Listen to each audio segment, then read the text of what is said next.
Time's expired. Shirai has a gentle lady from New Hampshire, Miss Goodlander. Thank you, Mr. Chairman. Thank you to our witnesses for being here today. We have one really important thing in common. We all swore an oath to this great document, the United States Constitution. We swore that oath when we joined the military, and we swore that oath when we began the jobs that we're holding now. And I want to begin at the beginning of this document and at the beginning of your testimony. Mr. Dr. Hegseth, in the first sentence of your testimony, you said you're here today to testify about the fiscal year 2026 budget for the Department of Defense. You're required under law to submit this budget to the Congress because we've got the power of the purse. After all, no later than the first Monday in February. Here we are in the second Thursday in June. We don't have your budget as the chairman. The ranking member and many of my colleagues on this committee have pointed out. She emphasized that Mr. Hegseth had testified about being accountable for every taxpayer dollar and where it goes, but pointed out that they can't do their job without the budget. When can we expect your budget, Mr. Hegseth? Let's talk about what should have every American sounding the alarm, because the Department of Defense just flunked the basics of doing its job. We're talking about the most powerful military on Earth failing to meet legal deadlines for submitting its 2026 budget and still unable to pass a full audit. Let that sink in. Billions of taxpayer dollars, and they can't account for where it's all going or plan ahead like they're supposed to. While China and Russia are sprinting ahead with AI-driven warfare strategies, our own defense leaders are stuck in a bureaucratic fog. And here's Miss Goodlander standing tall and reminding everyone that they swore an oath to the Constitution. Yet they can't even follow the law when it comes to budget reporting. Accountability isn't optional. Preparedness isn't a talking point. If our top defense officials can't meet basic standards, how the hell are they supposed to protect the nation from next-generation threats? Well, as I also acknowledged in my opening remarks, in the first year of an administration, it does take more time addressing the priorities of the previous administration, Hegseth replied. When can we expect your budget? Goodlander pressed again. You have details of it already, and you will have it very soon. Can we expect the budget before the end of the month? She asked. I would refer to Bin, who's working that, but I know there are a great deal of detail that is already with the committee. Okay, let the record reflect that you haven't given us a commitment, but you're required by law to do. So, you're also required by law to pass an audit. That's been true since the 1990s. The Department of Defense is the only department that has continually failed an audit. You've committed to passing an audit in 2028, but we expect you to pass an audit this year and hope you will work with us to achieve that goal. Mr. Chairman, I want to thank you for your testimony and what you've said about the threats that, let's call this what it is, a masterclass in bureaucratic dodgeball. When asked for a timeline on delivering the budget, Hegseth couldn't even give a straight answer. Instead, he deflected, name-dropped someone else, and tossed out the vague promise that it would arrive very soon. That's not accountability. That's stalling. And it gets worse. The Department of Defense hasn't passed a full audit since the 1990s. Think about the decades of unchecked spending.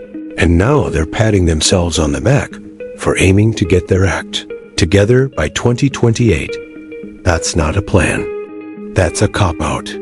We're pouring hundreds of billions into this institution every year, and they still can't track where it all goes. If this were any other agency or any private company, they'd be shut down or hauled into court. But because it's the Pentagon, they get a pass? No way.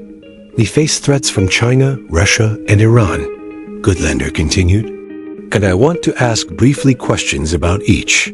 Mr. Chairman, you've said that the Chinese Communist Party is advancing an unprecedented military modernization effort with cutting-edge technologies, including artificial intelligence. Do You agree that the United States military must have more powerful AI capabilities than China? Well, ma'am, first thank you also for your service in the Navy. I think LLMs and AI, really underpinning all of our command and control capabilities, is now and will be in the future a key and essential tool for decision-making. Thank you. I agree that American AI dominance is extremely important. Mr. Hegseth, should American AI dominance be up for negotiation with China in any trade talks that are underway? Let's be crystal clear. This isn't just about tech, it's about power. The United States is drawing a hard line when it comes to artificial intelligence, making it known that our military dominance will not be up for negotiation with China. And honestly, it shouldn't be. China is undergoing an unprecedented military modernization blitz, pouring billions into AI, autonomous weapons, and battlefield decision systems. If we fall behind, we don't just lose ground, we lose strategic control. The US has made the right call. AI supremacy isn't a bargaining chip. It's a national security imperative. We're talking about faster decision-making, superior targeting, and defense systems that can outthink and outmaneuver adversaries in real time. The stakes? Nothing less than global military leadership. So if you think falling behind China in AI is no big deal, think again. As the chairman said, we're very focused on AI dominance. It's central to maintaining our cutting edge, and we're doing that. Good. Will you commit to telling the president not to sacrifice American AI dominance in any of his negotiations with the Chinese?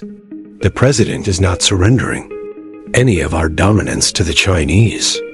Good. I'll take that as a yes that you'll be advocating for that. Thank you very much. I hope you've both spoken to the importance of competition in the defense industrial base. I agree with that deeply. I'd point out that 40% of small businesses have left our defense industrial-based supply chain in the past decade. And trade wars that have caused unprecedented uncertainty are going to drive more small businesses out of business. And that's something I hope we can work together to try to prevent, because it's very real in my home state of New Hampshire. Mr. Hegseth, did you order a pause in offensive cyber operations against Russia? Let's talk about the quiet crisis gutting our national security from the inside out. Over the last decade, 40% of small businesses have exited the defense industrial-based supply chain. Why? Uncertainty. And what's fueling that chaos? Trade. War's reckless, politically motivated economic warfare that sent shockwaves through supply chains and crushed predictability. These aren't just mom-and-pop shops making widgets. These are precision manufacturers, innovators, and suppliers that keep our military equipped and operational. When they leave, we don't just lose jobs. We lose resilience, flexibility, and our edge in readiness. The big contractors can't do it all alone. The system depends on thousands of small firms, and without them, the entire defense infrastructure becomes fragile, slow, and overpriced. Politicians love to talk tough on trade while waving the flag. But the reality is this: when small defense suppliers pack up and shut down, it's America's military strength that quietly takes the hit. That I know the story you're referring to, and it's false. We said it then, and I'll say it now. So it is your testimony that you never ordered a pause in offensive cyber operations against Russia? We did not. Okay, let the record reflect that, and we'll be following up on that. I'm going to skip around because there's been a lot said in this hearing that has given me grave concern. One of the things that's been said in this hearing, Mr. Hegseth, was I want to give you the opportunity to correct the record and make clear that you will abide by, that you will obey a ruling of the United States Supreme Court. I don't believe we have any cases pending before the Supreme Court right now.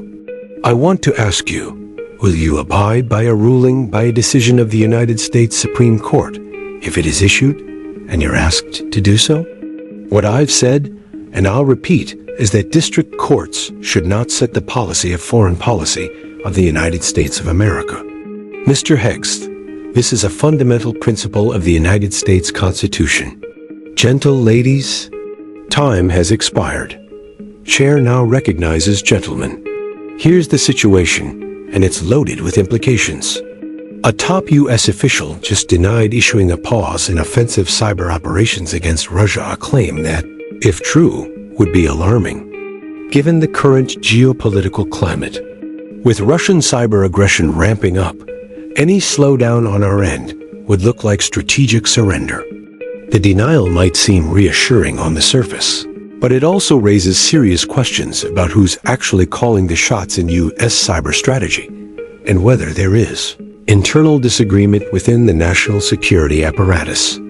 Even more revealing is the official's pledge to abide by a potential Supreme Court ruling, signaling that we could be heading for a showdown over executive power and cyber warfare oversight. When military-grade code becomes a legal battlefield, it's not just about foreign policy anymore. It's about constitutional boundaries, operational secrecy, and whether our cyber capabilities are being handcuffed by politics or preserved by law. So what do you think? Let us know in the comments. If you enjoyed this video, don't forget to hit the subscribe button.